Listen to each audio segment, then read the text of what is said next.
So with Christmas right around the corner and the month-long celebration almost coming to an end, I figured I could take part in the festivities by reviewing a particular episode from one of the best Spider-Man shows out there. What's going on YouTube? It's your boy RonnyPugs back again with a collaboration review of the spectacular Spider-Man episode Reinforcement, which just so happens to be the Christmas episode in the series. And diving straight into the episode, we begin with Spider-Man interrogating a bunch of criminals at a bar with the goal of finding out who's the person responsible for Mysterio's stolen tech, which eventually leads him to Blackie Gaxton, who gives him some background on the Mysterio situation but not enough, which forces Spider-Man to seek another criminal for information. Now I haven't seen the Spectacular Spider-Man in a while, so I'm unfamiliar with these characters in question, but it appears these characters are both working for some sort of gang. However, the second criminal that Spider-Man interrogates, Patch, does reveal some important information in that this is all a part of the Master Planner's plan. From there, we cut to an important scene in prison where the guards release the inmates for breakfast, where Adrian Toomes and Quentin Beck make an appearance, but what confuses me about the scene is that the guards release every inmate in this jail at the same time, and you would think a prison housing inmates that have fought Spider-Man would take some extra precaution in opening their cell doors,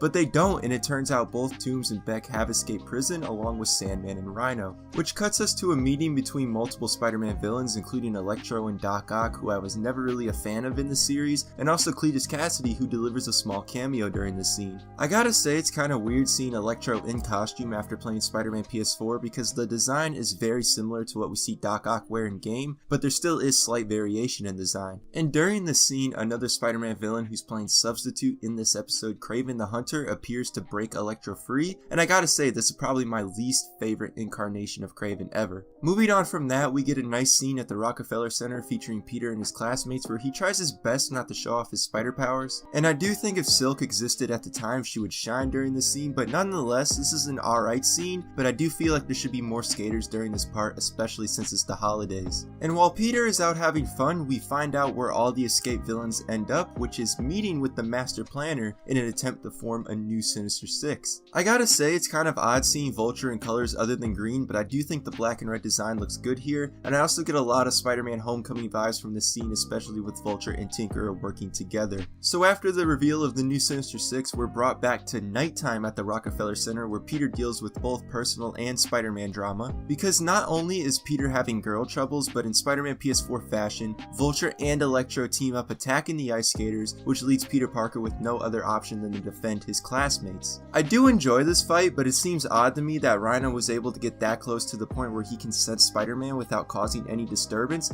If I had to guess why that's possible, I'd say it's because he was on a rooftop, and while Spider-Man is off to a rough start against Electro and Vulture, he does eventually think of a way to defeat these foes in using their disadvantages against them. Spider-Man first defeats Vulture by finding a weak spot in his suit that results in Vulture being defeated in Christmas-like fashion, hung as an ornament on the Rockefeller Center Christmas tree. But while it may seem like Spider-Man is the one to defeat Vulture, it's actually Electro that delivers the final blow in causing the Christmas tree to fall with Vulture attached to it. I do enjoy this because it goes to show that these villains think they're smarter than everyone, but that doesn't appear to be the case. Spider-Man eventually leads Electro into a tire barn where he's once again able to defeat his enemy by using their disadvantages against them. Because while Electro believes he's defending himself against the tires that Spider-Man's throwing at him, he ends up capturing himself thanks to his electricity melting the tires. But just as Peter takes a breath in relief, two more villains appear on the scene, and this is where I'm going to end my half of the episode. I want to give the remainder of the episode over to my good friend the Real Super Sam to review, who reviews a lot of comic media over on his channel, ranging from both Marvel and DC comics and TV episodes.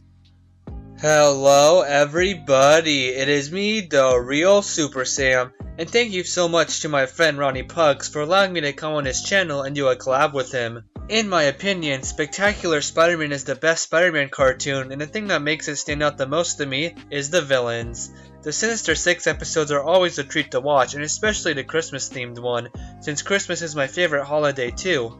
In the last half of the episode, Spider-Man then tackles Electro and gets Electro to melt the rubber tires everywhere, trapping him.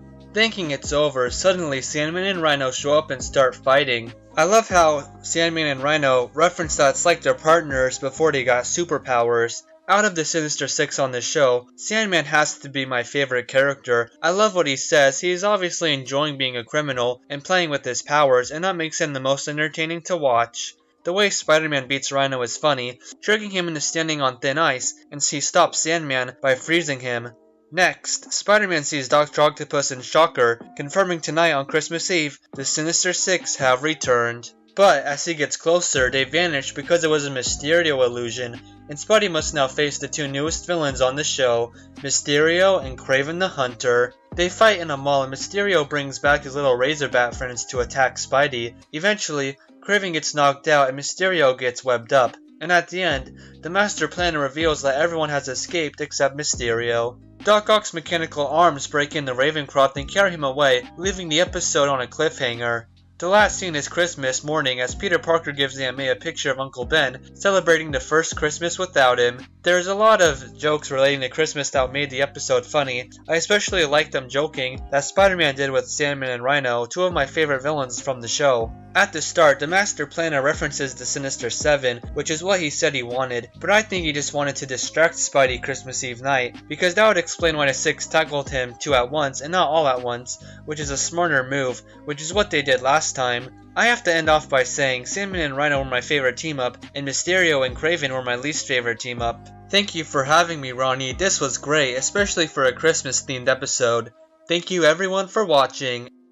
And that was Sam's review of Reinforcement's second half. I do want to thank him for joining me for this review. Overall, Reinforcement is a fantastic episode of The Spectacular Spider-Man, with my favorite part being the very end scene where Peter gifts Aunt May the photo of them with Uncle Ben. And not only that, but this episode features my favorite ending card of any Spectacular Spider-Man episode. So with that, I'm giving Reinforcement a solid 10 out of 10, which makes it one of the best episodes in the Spectacular Spider-Man series in my opinion. So let me know what you guys thought of our review and what you think about this episode. Thank you again to The Real Super Sam for joining me to review this episode. And as always, thanks for watching.